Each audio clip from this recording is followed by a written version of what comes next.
गमय मृत्योर्मा अमृतं गमय। ओम शांति शांति शांति।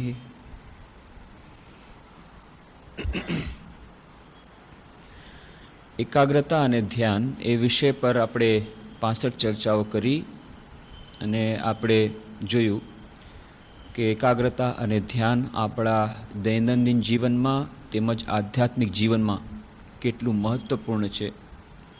અને આપણે એક ઇક્વેશન આપ્યું હતું, C is directly proportional to P, where C is equal to concentration of mind and P is equal to purity of mind.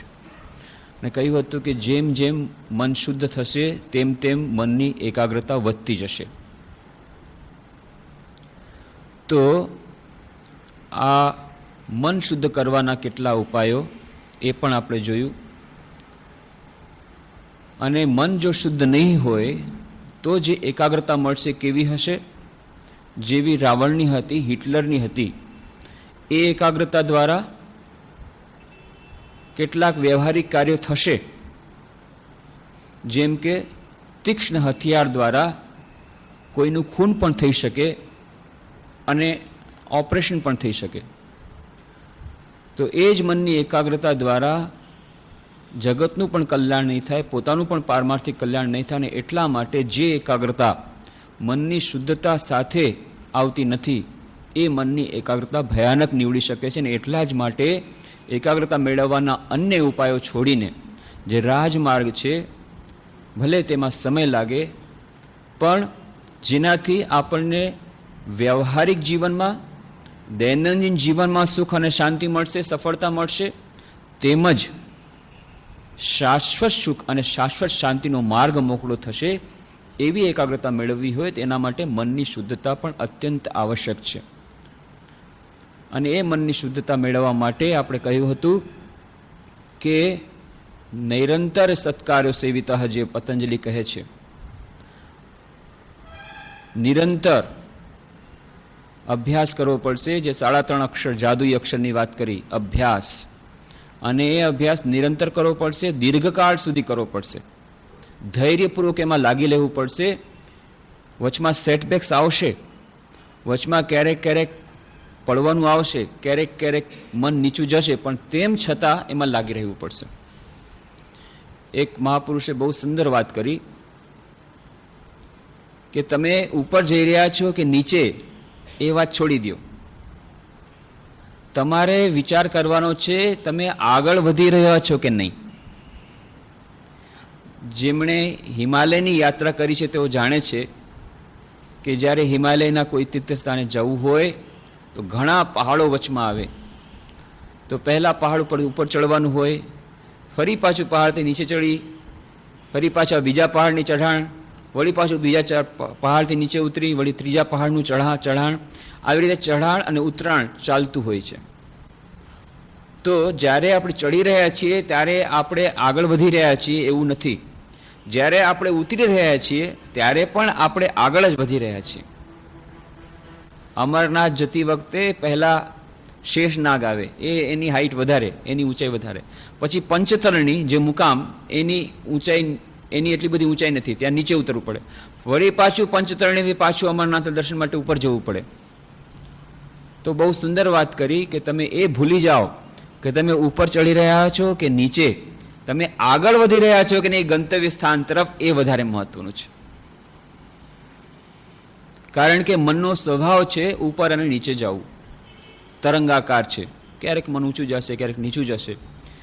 આ વાત સમજી લેવાથી શું થશે? બે વાત. એક, આપણું મન જ્યારે નીચું હશે ત્યારે આપણે નિરાશ નહીં થઈએ, હતાશ નહીં થઈએ કે ના. આ એક, જેમ કે આપણે ઉદાહરણ આપ્યું હતું, સ્વામી બ્રહ્માનંદજી મહારાજે ગિરીશચંદ્ર ઘોષની વાત કરી અને ગિરીશચંદ્ર ઘોષનું મન અત્યંત પ્રફુલ્લિત થઈ ગયું જાણીને કે અરે આ તો મનની નીચી લહેર આવી છે, બહુ ઊંચું ઉપર ચડવાનું છે, એટલા માટે થઈને આની તૈયારી છે. અને તરત જ એમનું મન બહુ સુંદર ફરી પાછું એ આધ્યાત્મિક વિચારોથી ભરપૂર થઈ ગયું. તો ક્યારેક ક્યારેક સ્પિરિચ્યુઅલ ડ્રાયનેસ આવે છે, ક્યારેક ક્યારેક દુષ્કાળ પડે છે, આધ્યાત્મિક દુષ્કાળ, મનનો આધ્યાત્મિક દુષ્કાળ, સ્પિરિચ્યુઅલ ડ્રાઉટ. ત્યારે મનમાંથી જાણે કે વિચારો બધા સુકાઈ જાય છે, ભક્તિ સુકાઈ જાય છે, કોઈ વાતમાં મન લાગતું નથી, મન ધ્યાનમાં બેસતું જ નથી, મન અત્યંત ચંચળ બીજી અન્ય વસ્તુમાં જાય છે. આવી જ્યારે મનની વિક્ષિપ્ત અવસ્થા હોય છે અથવા તો મનની જળ અવસ્થા આવી જાય છે, મૂળ અવસ્થા આવી જાય છે કે જ્યારે આધ્યાત્મિક વસ્તુમાં મન લાચોડતું નથી, એવી જાતની સ્થિતિ આવી જાય ત્યારે મનમાં હતાશા આવે છે, મનમાં નિરાશા આવે છે. અરે આટલું મન સારું હતું, શું થઈ ગયું, શું થઈ ગયું? ચિંતા નહીં કરવાની. આ તો એક ટેમ્પરરી ફેઝ છે. આ તો એક અત્યારે અલ્પ સમય માટે આવી છે દશા, મનની તરંગાકાર સ્થિતિ છે. વળી એક મોટી તરંગ આવવાની છે ઉપર લઈ જવા માટે. આ જો આપણા મનમાં હશે તો આપણે હતાશ નહીં થઈએ, નિરાશ નહીં થઈ જઈએ અને આપણે ખંતપૂર્વક, ધૈર્યપૂર્વક આપણી સાધનામાં લાગી રહીશું. અને ત્યારે આપણે યાદ રાખવું પડે, હરિસે લાગી રહો રે ભાઈ, તોર બનત બનત બની જાય, જે મીરાબાઈનું ગાન શ્રી રામકૃષ્ણ કહેતા હતા, એ ત્યારે યાદ રાખવું પડે. શાંતિરામની વાર્તા આપણે કરી હતી, યાદ રાખવી પડે. શાંતિરામ કહે છે કે એ જાય છે બટે માર્ગુ અને જુએ છે એક સાધક, એ ખૂબ સાધના કરી રહ્યો છે, કેટલી ઊંડી સાધનામાં મગ્ન છે, અત્યંત કઠોર તપસ્યા કરી રહ્યો છે અને કહે છે ક્યાં જાઓ છો? કે વૈકુંઠ જાઉં છું. જરા પૂછજો તો મને મોક્ષ માટે કેટલો ટાઈમે લાગશે વારું. આગળ જાય છે, શાંતિરામ મળે છે. શાંતિરામ એ ભક્ત, એ પણ તપસ્યા કરી રહ્યો છે. પછી ક્યાં જાઓ છો? વૈકુંઠ. જરા પૂછજો તો ખરા કે મને હજી મુક્તિને માટે, ભગવાન સાથે દર્શન કરવા માટે કેટલો સમય લાગશે? અચ્છા. અને પછી જ્યારે પાછા આવે છે કે તમે પૂછ્યું? હા, કે પૂછ્યું, ભગવાનને પૂછ્યું. કેટલો સમય લાગશે? કે બસ 3 જન્મ હજી લેવા પડશે. આટલી કઠોર તપસ્યા કરી, હજી મારે 3 જન્મ લેવા પડશે? બસ ત્યાં જ હતાશ થઈને બેસી પડે છે. અને પછી આગળ આવે છે શાંતિરામ પાસે. શાંતિરામ પૂછે છે, પૂછ્યું ભગવાનને હજી મને કેટલો સમય લાગશે ભગવાનના દર્શન માટે? કે હા, મેં પૂછ્યું તું. આ જો પેલું આંબલીનું ઝાડ દેખાય છે ને, આ આંબલીના ઝાડમાં આ જેટલા પત્તા છે એટલા જન્મો તારે લેવા પડશે, પછી ભગવાન દર્શન થશે. શું કીધું? ભગવાને પોતે કહ્યું છે ભગવાન મને દર્શન આપશે? પોતે કીધું ને? અરે ભલે ગમે એટલા જન્મ, દર્શન તો થશે ને. વાહ વાહ વાહ, નાચવા માંડી જાય છે, વાહ મને ભગવાનના દર્શન થશે, વાહ મને ભગવાનના દર્શન થશે. ભલે ને આટલા જન્મ લેવા પડે, ભગવાન દર્શન થશે ને, ગેરંટી થઈ ગઈ. અને એ જે આનંદ આકાશવાણી થાય છે, વત્સ તને અત્યારે જ દર્શન થશે. તો આટલું બધું ધૈર્યપૂર્વક તપસ્યા કરવા માટે તૈયાર છો, આટલા બધા જન્મો સુધી તપસ્યા કરવા તૈયાર છો, ધૈર્યપૂર્વક, ખંતપૂર્વક, તને આજે જ દર્શન થશે, એની તૈયારી છે. તો એ શાંતિરામની વાર્તા યાદ રાખીએ, ધૈર્યપૂર્વક આપણે લાગી રહેવું પડે. એકાગ્રતા અને ધ્યાનનો અભ્યાસ એ એક દિવસની વાત નથી, 1 મહિનાની વાત નથી, વર્ષની વાત નથી. એના માટે ખંતપૂર્વક દીર્ઘકાળ સુધી નિરંતર સાધના કરવી પડે, અભ્યાસમાં લાગી રહેવું પડશે. એ વાત આપણે કરી હતી. અને બીજું શું થશે? જો આપણે આ યાદ રાખેલું હશે કે તરંગાકાર છે, તો જ્યારે આપણું મન ખૂબ સારું લાગતું હોય, એક ભાઈએ મને કહ્યું કે આ એકાગ્રતા ધ્યાનની જે ચર્ચા ચાલી રહી છે મને અત્યંત પ્રારંભિક લાગે છે, કારણ કે મોટાભાગના લોકો પ્રારંભિક અવસ્થામાં છે એટલે પ્રારંભિક ચર્ચા કરવી પડે. તો મારું મને તો આવી જાતની કોઈ સમસ્યા આવતી જ નથી, પોતાની મને લાગે છે. મેં બહુ સરસ, બહુ સરસ વાત છે. તો જેનું મન આવી રીતે તરત જ ધ્યાનમાં લાગી જતું હોય, એને કોઈ જાતની સમસ્યા ના આવતી હોય, એ બહુ સરસ છે. પણ એક વાત યાદ રાખવાની, કોઈ પણ દિવસ દરેકે દરેક સાધક માટે આ વાત છે, દરેકે દરેક સાધકને યાદ રાખવું પડે કે દરેકે દરેક સાધક માટે અલગ અલગ માર્ગ નિશ્ચિત રાખવામાં આવ્યો છે. સ્વામી બ્રહ્માનંદજી કહે છે ધ્યાન ધર્મ અને સાધના ઇટર્નલ કમ્પેનિયનમાં બહુ સુંદર વાત કરે છે. ઈશ્વર કોને કઈ રસ્તેથી આ ધ્યાનના ઉચ્ચતમ શિખરે લઈ જશે, ઈશ્વર પ્રાપ્તિ કરાવશે, એ કંઈ ઠીક નથી. કોઈ સાધક માટે સરળ રસ્તો હોય છે, તો કોઈને કઠિન રસ્તાથી લઈ જાય છે, કાંટાવાળા રસ્તે લઈ જાય છે, કોઈને અત્યંત દુર્ગમ પહાડમાંથી લઈ જાય છે, જેને પાર કરવું બહુ જ મુશ્કેલ, એવા રસ્તાએ લઈ જાય છે. તો કોના માટે કયો રસ્તો છે ખબર નહીં. બીજી વાત કે કોઈ પણ સાધક એમ ન કહી શકે આજે મારી મનની સ્થિતિ છે, આવી સ્થિતિ ગેરંટી દઈને હું કહી શકું આવતીકાલે રહેશે. કોઈ ગેરંટી નથી, કોઈ ગેરંટી નથી. મન તરંગાકાર છે. કદાચ એવું બની શકે આજે મારી મનની સ્થિતિ બહુ જ સારી છે, થોડીક વાર પછી મારી મનની સ્થિતિ કદાચ એ મનનો એ આધ્યાત્મિક દુષ્કાળ પડે, અને એ આધ્યાત્મિક દુષ્કાળ કદાચ 10 વર્ષો સુધી ચાલે, 15 વર્ષો સુધી ચાલે. સ્વામી અશોકાનંદજી કહે છે એવું નહીં માનતા. અત્યારે જો મનની અતિ અનુકૂળ અવસ્થા હોય, સાધના કરવાની અનુકૂળ અવસ્થા હોય, એકાગ્રતા ધ્યાનમાં મન લાગતું હોય, તો બસ બિલકુલ પછી કોઈ પણ જાતનો વિલંબ કરશો નહીં. બની શકે એટલો અભ્યાસ અત્યારે કરી લેજો, કારણ કે કોઈ ગેરંટી નથી આવો અભ્યાસ કરવાવાળી સ્થિતિ તમારી મનની રહેશે. કદાચ એવું બની શકે કે પછી ટ્રેકથી આગળ થઈ જાય, અલગ થઈ જાય મન, સાધના માટે અનુકૂળ ન રહે, અને કદાચ 10-15 વર્ષો સુધી ફરી પાછું તમારે આવી સ્થિતિ માટે તમારે વેઇટ કરવું પડે, એના માટે તમારે અપેક્ષા કરવી પડે. એટલા માટે કહે છે કે જો મનની સ્થિતિ બહુ સારી હોય તો ગર્વ કરવો નહીં, અભિમાન કરવું નહીં કે અરે મારી તો સ્થિતિ આટલી સારી છે બીજા કરતાં. કેમ? આ સ્થિતિ કેટલે દિવસ સુધી ટકશે ખબર નથી, પણ હા, આ જ્યારે સ્થિતિ મનની બહુ સરસ છે ત્યારે એનો સારામાં સારો લાભ ઉઠાવીને વધારેમાં વધારે એનો અભ્યાસ કરી લેવો અને આગળ વધી જવું, આ છે હિતાવહ છે. અને જો મનની સ્થિતિ અત્યારે તરંગાકારની સ્થિતિમાં અત્યારે નીચે આવી ગઈ છે, મનમાં દુષ્કાળ પડ્યો છે, તો પણ નિરાશ થવાનું નહીં, હતાશ થવાનું. કેમ? This also is temporary. એક સ્વામીજીએ પોતાના કાચની નીચે બહુ સુંદર વાત લખીને રાખી હતી, ધીસ ટુ શેલ પાસ અવે. બસ આ એક જ વાક્ય લખીને રાખ્યું હતું. અને ખરેખર આ એક જ વાક્યથી ગમે તેવી પરિસ્થિતિમાં આધ્યાત્મિક સાધક હોય કે ન હોય, દરેકે દરેક આ જીવન જીવવાની કળા છે. ધીસ ટુ શેલ પાસ અવે. આ પરિસ્થિતિ એ પણ ચાલી જવાની છે. જો અત્યારે ખૂબ આનંદમાં હો, ખૂબ તમારે ઇન્કમ થઈ રહી છે, અઢળક સંપત્તિ આવી રહી છે, યાદ રાખવાનું ધીસ ટુ શેલ પાસ અવે. આ સંપત્તિ રહેવાની નથી, ક્યારેક નીકળી જશે. અત્યારે બહુ ગૌરવપૂર્વક આપણે કરીએ છીએ અને ગુમાનપૂર્વક બધા સાથે વ્યવહાર કરીએ છીએ, પાછળથી પસ્તાવું ન પડે, કદાચ આ સ્થિતિ નહીં રહે. એવી જ રીતે આધ્યાત્મિક રીતે પણ આપણી પાસે અઢળક સંપત્તિ આવી ગઈ, ખૂબ મન લાગતું હોય, ખૂબ ધ્યાનમાં મન લાગે છે, ખૂબ ભક્તિમાં મન લાગે છે, ત્યારે આપણે ગુમાનપૂર્વક ના આવી જાય, હા તમે લોકો સાવ આટલા વર્ષે દીક્ષા લીધી, શું કરો છો તમે લોકો? જો અમે દીક્ષા નથી લીધી તોય કેટલા આગળ વધી ગયા છે. ગુમાન નહીં કરવાનું, સંપત્તિ ક્યારે જશે કાંઈ થવાય. ધીસ ટુ શેલ પાસ હવે. અને એવી જ રીતે જ્યારે અત્યંત કઠિન સ્થિતિ છે, એ સાંસારિક દૃષ્ટિથી હોય કે આધ્યાત્મિક દૃષ્ટિથી હોય, એકાગ્રતા ધ્યાનના જીવનમાં હોય, ત્યારે પણ જો યાદ રાખીએ ધીસ ટુ શેલ પાસ આવે, તો નિરાશ નહીં થઈ, હતાશા નહીં આવે જીવનમાં. ત્યારે પણ આપણે નીકળી જવાની છે સ્થિતિ, પાછી મનની સ્થિતિ પાછી જેવી પૂર્વવત હતી, સારી હતી એવી થઈ જશે. એટલા માટે આ જે પીરિયડ છે, આ જે સમયગાળો છે, એને આપણે ધૈર્યપૂર્વક પસાર કરી લઈએ, બની શકે એટલે એમાં આપણે નિષ્ઠાપૂર્વક લાગી રહીએ, દુષ્કાળથી ગભરાઈએ નહીં, પરિશ્રમ અને પુરુષાર્થને આપણે છોડીએ નહીં. એક રાજસ્થાની લોકકથા વાંચવામાં આવી, બહુ સુંદર. કહે છે કે સુંદર વાર્તા બતાવે છે, શિવજી બહુ રૂષ્ટ થઈ ગયા. સંસારમાં બધા લોકો કાળા ઘોળા કેટલા બધા કર્મો કરે છે, દુષ્કર્મો કરે છે, હવે તો માજા મૂકી છે. ઓહ, એટલા બધા કાળા કર્મો કરે છે. ખૂબ ગુસ્સે થઈ ગયા કે બસ એમનું કામ હતું શંખ ફૂંકવાનું. શંખ ફૂંકે એટલે વરસાદ આવે, કે બસ આ લોકોને મારી નાખવા છે, એટલે દુષ્કાળ પડશે, મરી જશે, એટલે શંખ ફૂંકવાનું એમણે બંધ કરી દીધું. જોઈએ શું થાય છે. 1 વર્ષ ગયું, 2 વર્ષ ગયું, 3 વર્ષ ગયું, દુષ્કાળ પડી ગયો, અને બધા એકદમ હાય તોબા કરે છે, હાય તોબા કરે છે, રાડ કરે છે, કકડાટ કરે છે. શું થાય? વરસાદ આવતો નથી.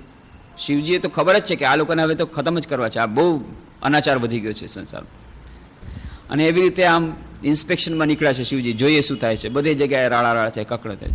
ત્યાં એક ગામડામાં એવા જુએ છે એક ખેડૂત પોતાનું હળ લઈ અને ખેતર ખેડી રહ્યો છે. દુબળો પાતળો સાવ ઉકૃષ્ટ શરીર અને ખેતર ખેડી રહ્યો છે. એલા મૂરખ, આટલા વર્ષોથી વરસાદ નથી આવ્યો, વરસાદ વરસવાની અત્યારે કોઈ જાતની આશા નથી, બધાએ આશા છોડી દીધી કે આટલા વર્ષો થઈ ગયા, હવે તો વરસાદ કોને કહેવાય એ ભૂલી ગયા છે, અને વરસાદ આવવાનો નથી એની તો હવે ગેરંટી છે. એમાં વળી તું ખેતર ખેડી રહ્યો છે મૂર્ખ? તો કે વરસાદ આવશે કે નહીં મને કોઈ ખબર નથી, કારણ કે વરસાદ નહીં આવે એની જ મને ખાતરી હવે થઈ ગઈ છે, કારણ કે વરસાદ નામનું જ બધા ભૂલાઈ ગયા છે. એટલે લોકો ભૂલી ગયા છે વરસાદ કોને કહેવાય એ ભૂલી ગયા છે. પણ તેમ છતાં મારે તો મારું કર્તવ્ય કર્મ કરવું જોઈએ ને. હું મારું કર્તવ્ય કર્મ કરું છું, હું ખેડૂત છું, મારું કર્તવ્ય કર્મ છે ખેડવાનું. અને બાપ તમે જાણતા નથી, આ ખેડવાની જ વસ્તુ એવી છે કે જો ન ખેડો તો ભૂલી જાઓ કેવી રીતે ખેડવું. કદાચ વરસાદ આવે ને પછી તો કેવી રીતે ખેડીશ? એટલે મારે પ્રેક્ટિસ રાખવી પડે ખેડવાની, કે પછી હું ભૂલી ન જાઉં ખેડવાનું. અને આ વાત સાંભળીને શિવજી લાગે, હા વાત તો સાચી છે. કોઈ પણ વાત જો આપણે ન કરીએ તો પછી ભૂલી જવાય. આ શંખ ફૂંકવાનું પણ પાછું હું ન ભૂલી જાઉં, એટલે હું જોઉં તો ખરો શંખ ફૂંકવાનું ભૂલી ગયો છે કે એટલે ત્યાં ખેતરમાં શંખ ફૂંક્યો એટલે ત્યાં ખેતરમાં વરસાદ થયો. તો કહેવાનો અર્થ છે પુરુષાર્થ અને પરિશ્રમ એ જરૂર ફળ આપશે. આપણે પોતાનું કર્તવ્ય કર્મ કરવાનું છે, ફળની આકાંક્ષા રાખ્યા વગર. મા ફળીશું કદાચ. અને એનો અર્થ એ છે, એનો અર્થ એ નથી કે ફળ નહીં મળે તમને. કેટલાક લોકો કહે છે આ શું શ્રી કૃષ્ણ ભગવાન એકદમ પાગલ થઈ ગયા હતા. આપણે મેનેજમેન્ટ ઓબ્જેક્ટિવ્સની વાત કરીએ છીએ, MBOની આ તે વાત કરીએ છીએ, અને મા ફળીશું કદાચ મેનેજમેન્ટ સેમિનારમાં જ્યારે જઈએ, ઇન્ડિયન ઇથોસની વાત કરીએ ત્યારે સૌથી પહેલા આ પ્રશ્ન પૂછે કે ભાઈ મા ફળીશું કદાચ અને તેમ વાત કરો છો, અને અમે તો મેનેજમેન્ટ બાય ઓબ્જેક્ટિવ્સની વાત કરીએ. સૌથી પહેલા તમારે ગોલ ફિક્સ કરવાનો હોય, ટાર્ગેટ ફિક્સ કરવાનો હોય, મેનેજમેન્ટ બાય ઓબ્જેક્ટિવ્સ ફૂલફિલ માટે જ બધું કરવાનું હોય. અને અહીંયા શ્રી કૃષ્ણ ભગવાન શરૂઆતમાં કહે છે મા ફળીશું કદાચ, ફળની આકાંક્ષા નહીં રાખવાની. આ ભૂલ થાય છે આપણી સમજવામાં. શ્રી કૃષ્ણ ભગવાન કંઈ પાગલ નહોતા કે એમ કહી દીધું કે તમારે તમને ફળની આકાંક્ષા નહીં રાખવાનો અર્થ છે ફળ તરફ તમારી દૃષ્ટિ નહીં હોવી જોઈએ. બાકી કર્મનો સિદ્ધાંત એવો છે કે કર્મ તમે કરશો તો ફળ અવશ્ય મળશે. પણ જો તમારું મન, તમારું અટેન્શન જો ફળ તરફ હશે તો કાર્ય સારું નહીં થાય. એટલે કાર્ય તરફ નજર નાખો. Pay as much attention to the means as to the ends. એ વાત જે સ્વામીજી કહે છે વર્ક એન્ડ ઇટ્સ સિક્રેટમાં, કર્મ અને તેનું રહસ્યમાં, કે આપણે કાર્યને સારી રીતે કરશું તો ફળ તો અવશ્યંભાવી છે. આપણે ખેતર ખેડશું તો જરૂર પાક થશે, પણ આપણું નજર હોવી જોઈએ કર્મ તરફ. એ વાત છે. એવું નથી કે તમને કર્મનું ફળ નહીં મળે. આ તો વિજ્ઞાનના વિરુદ્ધનો સિદ્ધાંત થઈ જશે. તો વાત કહેવાની છે કે પરિશ્રમપૂર્વક, ખંતપૂર્વક આપણે એમાં લાગી રહેવું પડશે. કારણ કે આ 1-2 દિવસની વાત નથી. નિરંતર સત્કાર્યો સેવિત. અને આ પણ વાત કરી હતી આપણે કે ધ્યાનની જ્યારે આપણે વાત કરીએ છીએ ત્યારે આ ધ્યાન તો સપ્તમ સીડી છે. પતંજલિ યોગ સૂત્ર પ્રમાણે આપણે આજકાલના આધુનિક મનોવૈજ્ઞાનિકો પતંજલિ યોગ સૂત્ર આ બધી પુસ્તકોને લઈને આપણે ચર્ચા કરી રહ્યા છીએ. કેવી રીતે અભ્યાસ અને વૈરાગ્ય, જે 2 સાડા 3 અક્ષરના જાદુઈ અક્ષરને દઈ અને એકાગ્રતા ધ્યાનમાં આપણે આગળ વધી શકીએ. તો ત્યારે જ પતંજલિ યોગ સૂત્રમાં જણાવી દીધું કે ધ્યાન એ સપ્તમ સોપાન છે. યમ, નિયમ, આસન, પ્રાણાયામ, પ્રત્યાહાર, ધારણા અને પછી ધ્યાન આવે છે. તો આપણને યમ અને નિયમ એ તો કઠિન લાગે છે, તો પછી ધ્યાન કેટલું બધું કઠિન છે. તો કઠિન છે એ જાણીને આપણે નિરાશ નથી થવાનું. પણ જો યમ અને નિયમ આટલું કઠિન હોય તો ધ્યાન આટલું કઠિન છે, એટલા માટે આપણને એનાથી વધુ મહેનત કરવી પડશે. એ પરિશ્રમ કરવા માટે, કટિબદ્ધ થવા માટેની આ વાત છે. અને જો ધ્યાનમાં મન ન લાગતું હોય તો એનાથી આશ્ચર્ય પામવાની વસ્તુ નથી. જો ધ્યાનમાં મન લાગતું હોય તો આશ્ચર્ય પામવાની વસ્તુ છે. આ જણાવવા માટે. અને ધ્યાનના અભ્યાસમાં જો ઊંડે ઉતરવું હોય તો એના માટે ખૂબ ખંતપૂર્વક દીર્ઘકાળ સુધી અભ્યાસ કરવા માટેની તૈયારી આપણે રાખવી પડશે. ઇન્સ્ટન્ટ સમાધિ નામની વસ્તુ નથી. આ વારંવાર આપણે વાત કરીએ છીએ. તો સ્વામી વિવેકાનંદજીએ પતંજલિ યોગ સૂત્રમાં જે રાજયોગમાં બહુ સુંદર એમની ચર્ચા કરી છે. તો ત્યારે એમણે કહ્યું છે કે આ જે અહિંસા, સત્ય, અસ્તેય, બ્રહ્મચર્ય, અપરિગ્રહ, આ જે યમ છે, અને શૌચ, સંતોષ, તપસ, સ્વાધ્યાય, ઈશ્વર પ્રણિધાનાની આ નિયમ છે. તો આ નિયમ અને નિયમ કેવી રીતે આવે એ બધાની ચર્ચા એમણે કરી. અને એ જ કોમેન્ટ્રી દેતી વખતે, ભાષ્ય કરતી વખતે, કે ભાઈ આ યમ અને નિયમ એનું પાલન જો કરવું હોય એના માટેનો સુંદર ઉપાય બતાવ્યો, વિતર્ક બાધને પ્રતિપક્ષ ભાવનમ. કે આવી જ રીતે જ્યારે આ જે યોગમાં જ્યારે આપણે આગળ વધી રહ્યા છીએ, એકાગ્રતા ધ્યાનના અભ્યાસમાં આગળ વધી રહ્યા છીએ, ત્યારે જે વિભિન્ન પરિબળો આવે છે, આની ચર્ચા આપણે પણ કરી હતી આની પહેલાં પણ. તો એના માટે શું કરવાનું? તો કે પ્રતિબંધક વિચારોને અટકાવવા માટે તેમના વિરોધી વિચારોનું ચિંતન કરવાનું. તો એનું જ ઉદાહરણ આપતા કહે છે કે વિતર્કા, હિંસાદય, કૃતકારિતા, અનુમોદિતા, લોભ, ક્રોધ, મોહપૂર્વકા, મૃદુ મધ્યાદિ માત્રા, દુઃખ, અજ્ઞાન, અનંત ફલા ઇતિ પ્રતિપક્ષ ભાવનમ. આ પ્રતિપક્ષ ભાવનમની ચર્ચા શું કહે છે? તો એમાં જ કહે છે યોગમાં આવતા પ્રતિબંધો એટલે હિંસા, અસત્ય વગેરે પછી એ પોતે કરી હોય, બીજા પાસે કરાવી હોય, અથવા કોઈ કરતું હોય તેને અનુમોદન આપ્યું હોય, જે લોભથી કે ક્રોધથી કે મોહથી ઉત્પન્ન થયા હોય, જે ધીમા કે મધ્યમ કે જોરદાર હોય, તે પરિણામે અનંત દુઃખ અને અનંત અજ્ઞાન લાવે છે. એવી ભાવનાને વિરોધી વિચારોનું ચિંતવન કહે છે. કે આ વસ્તુઓ જે કંઈ હું કરી રહ્યો છું એ મને આનાથી દૂર લઈ જશે. એવી જાતનું ચિંતન કરવાથી, ધીરે ધીરે વારંવાર કરવાથી એવા વિચારોથી મન અળગું રહેશે. આનું જ નામ છે પ્રતિપક્ષ ભાવનમ. અને એનું જ આપણે જે વિશેષ રૂપે ચર્ચા કરી રહ્યા હતા, એક આ યમ અને નિયમમાં જે વાત કરી હતી કે જ્યારે આપણે વ્યવહારિક જીવનમાં આપણે આગળ વધી રહ્યા હોઈએ ત્યારે ઘણીવાર આપણા મનમાં દ્વિધા આવે છે કે આપણે બાંધછોડ કરવી કે નહીં, should we compromise or not, compromise કરવો કે નહીં, બાંધછોડ કરવી કે નહીં. અને ત્યારે તુર્યાનંદજી મહારાજે જે સુંદર સિદ્ધાંત આપ્યો હતો એની ચર્ચા આપણે કરી રહ્યા હતા કે in matters of opinion swim swiftly with the current and in matters of principles stand firm like a rock. કે જ્યારે કોઈ મતાંતરની વાત હોય ત્યારે બધા સાથે હળીભળી જવાનું, એડજસ્ટ કરવાનું અને એ બધાની સાથે પ્રવાહમાં તણાઈ જવાનું. પણ જ્યારે સિદ્ધાંતોની વાત હોય ત્યારે તો ખડગની જેમ અલગ રહેવું પડે. તો એ ખડગની જેમ અલગ રહેવું પડે. સિદ્ધાંતોની વાત, યમ નિયમ તો સિદ્ધાંતમાં આવે છે. તો યમ નિયમ સિદ્ધાંતમાં આવે છે. તો એમાં યમમાં એક છે સત્ય. આ સત્યનું આચરણ આપણે કરવા જઈએ છીએ અથવા સત્ય બોલવા જોઈએ છીએ. મનોવાક્ય મનસા વાચા કર્મણા, 3 પ્રકારે સત્યનું પાલન કરવું પડે. મનસા, મનથી સત્યનું પાલન કરવું પડે અને જેવા મનમાં વિચાર કરે છે એવા જ વિચારો પ્રમાણે આપણે કામ કરવું પડે કર્મણા, અને એવું જ રીતે બોલવું પડે. તો મન મુખ એ કરવું પડે. આપણે બોલીએ છીએ અલગ. અત્યારે આપણી સ્થિતિ છે આપણે મનમાં કંઈક વિચારીએ છીએ, બોલીએ છીએ કંઈક, હા તમે કેટલા સરસ છો, પણ મનમાં તો એના વિશે કેટલી બધી ધારણા હોય અને પાછળથી તો ગમે એટલું બોલતા હોય, પણ બહારથી કહેતા વાહ તમારું બહુ સરસ.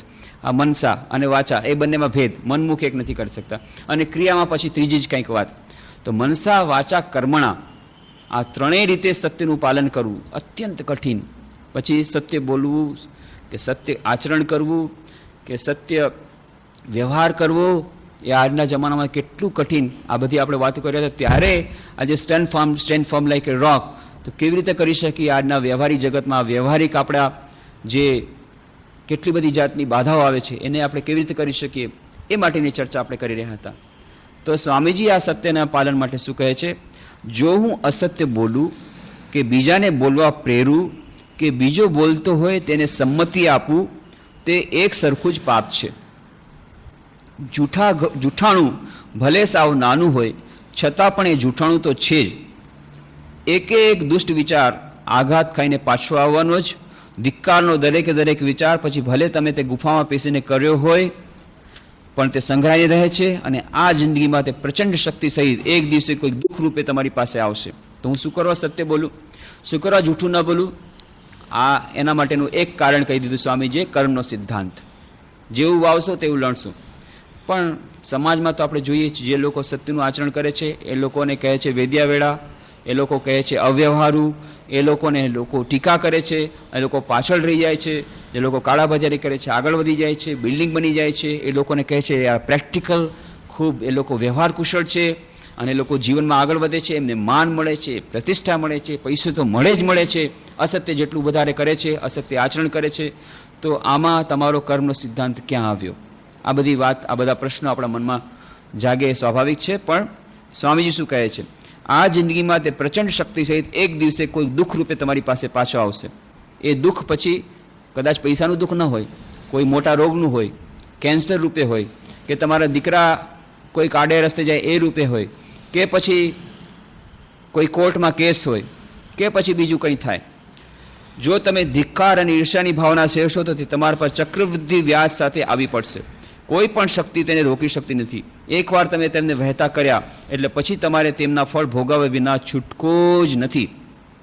આ યાદ રાખશો, દુષ્ટ કામ કરતા અટકશો. પછી પાછું કહે છે સત્ય આચરણ કરવાથી શું મળશે? સત્ય પ્રતિષ્ઠાયામ ક્રિયાફલાશ્રયત્વમ.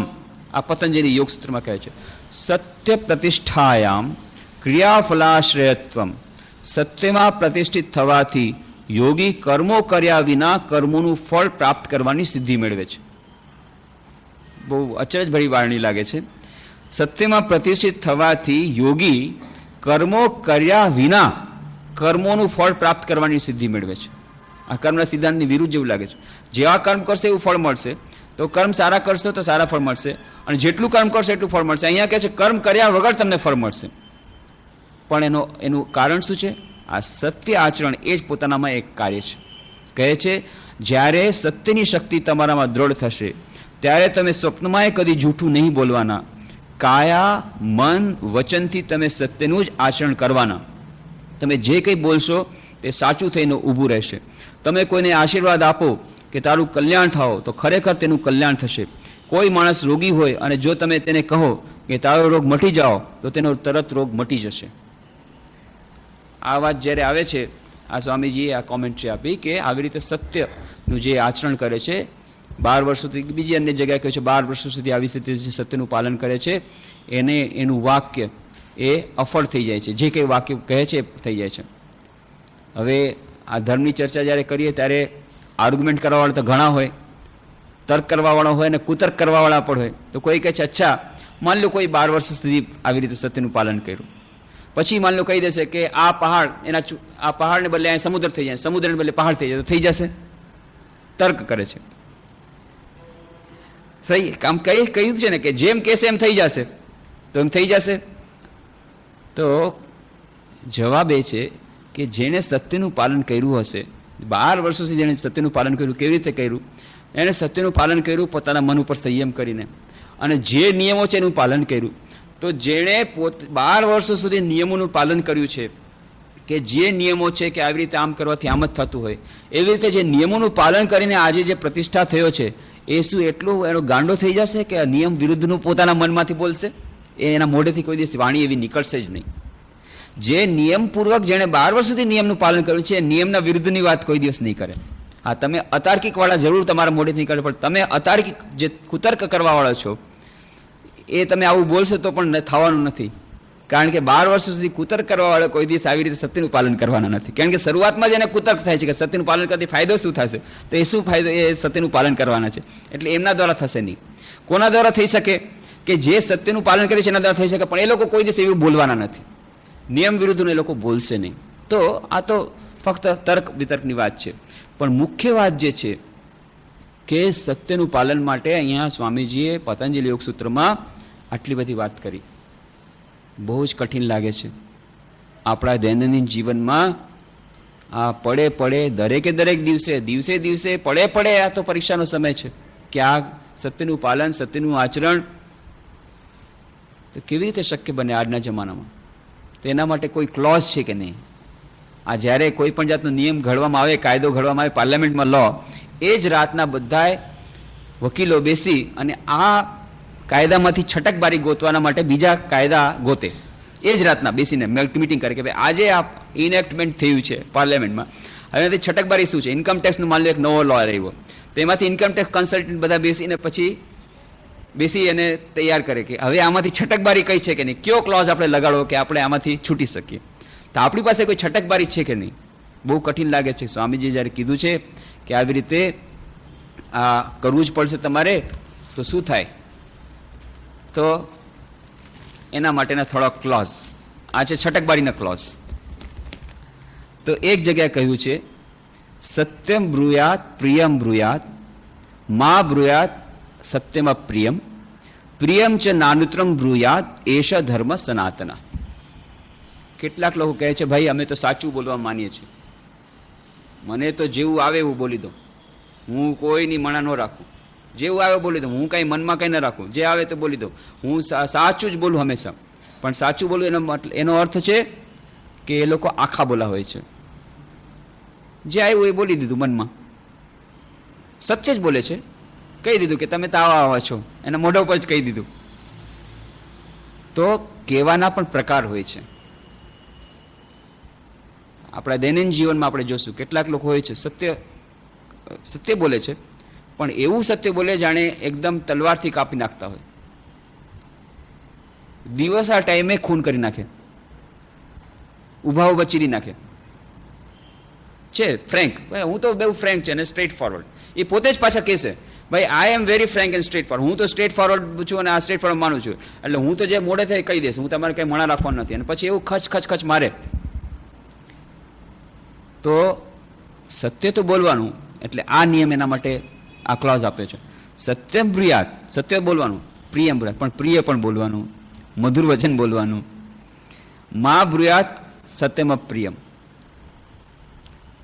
કે જો સત્ય પણ હોય તેમ છતાં જો અપ્રિય હોય તો નહીં બોલવાનું, ચૂપચાપ રહેવાનું, એને આડકતરી રીતે કહી દેવાનું, પણ એ અપ્રિય રીતે સત્ય બોલવાની ના પાડી છે.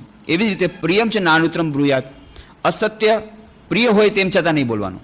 તો અસત્ય નહીં બોલવાનું, પ્રિય હોય તેમ છતાં, એવી જ રીતે અપ્રિય સત્ય પણ નહીં બોલવાનું, પ્રિય સત્ય બોલવાનું, પ્રિય રીતે બોલવાનું, મધુર વચન બોલવાનું. સત્યને બોલવાના પણ તો રૂપ એના તરીકા છે, એની રીતો છે. એક છે સત્ય એકદમ આખા બોલા જેવા, બીજા છે સત્યને કહેશે પણ એવી રીતે રજૂ કરશે કે સત્ય અસત્ય રજૂ નહીં કરે, સત્ય જ રજૂ કરશે પણ એને પ્રિય રીતે રજૂ કરશે. આ એક ક્લોઝ આપણે યાદ રાખવાનું કે કોઈક વાર એવી સ્થિતિ થઈ જાય કે જ્યારે આપણે સત્ય બોલવું પડે છે, સત્ય બોલવાની પરિસ્થિતિ થઈ છે, ત્યારે પ્રિય છે કે નહીં એ પણ જાણી લેવું જોઈએ. જો ન હોય તો ત્યારે આપણે ચૂપચાપ રહી શકીએ અને પછી સત્ય રીતે એને પ્રિય રીતે પ્રગટ કરી શકીએ. એવી જ રીતે અસત્ય પ્રિય હોય તો પણ આપણે એને સપોર્ટ નથી આપવાનો, આપણે એને સહકાર